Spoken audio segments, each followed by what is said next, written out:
And she's been the star of two of your favorite shows, Firefly and V, the lovely Morena Baccarin.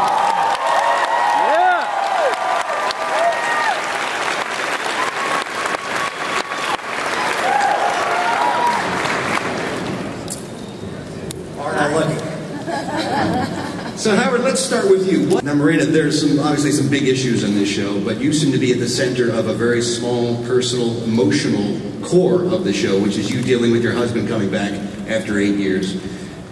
What are the challenges as an actress to have to play that role? It's such an incredibly complex and interesting role. I feel so blessed to be a part of this.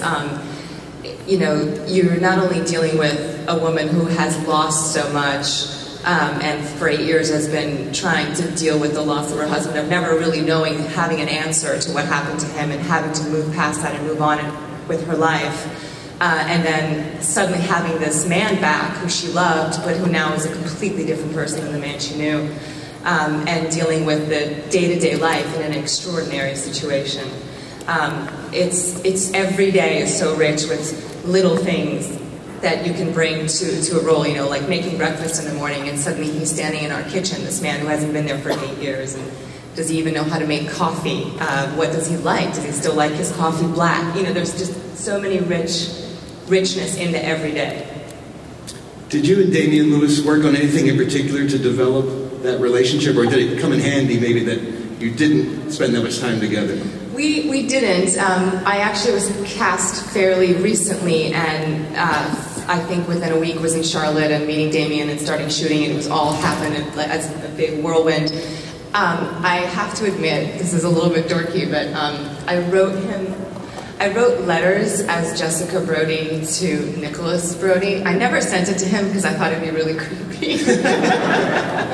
But as part of my character research, I wrote him letters in Afghanistan, and that helped me ground myself in the day-to-day with him, and then the loss of that, and then having him come back and having shared that together. In the show, are your suspicions about your husband based on the fact that he is just a changed man because of what he's been through, or do you think perhaps there's something going on in terms of his allegiances now? I think for Jessica, it's just all about the man who has been through so much, and when she sees his body and sees the scars that he carries with him, I think it really sinks in just what he's been through, and he doesn't share any of that with her. He's not able to talk about it, and she's, I think, constantly wondering, you know, what went on, how damaged is he, what can I ask, what do I leave alone, you know, they're sort of walking on eggshells around each other, and so for her it's just that. I don't think she's tuned into the thriller aspect of it yet.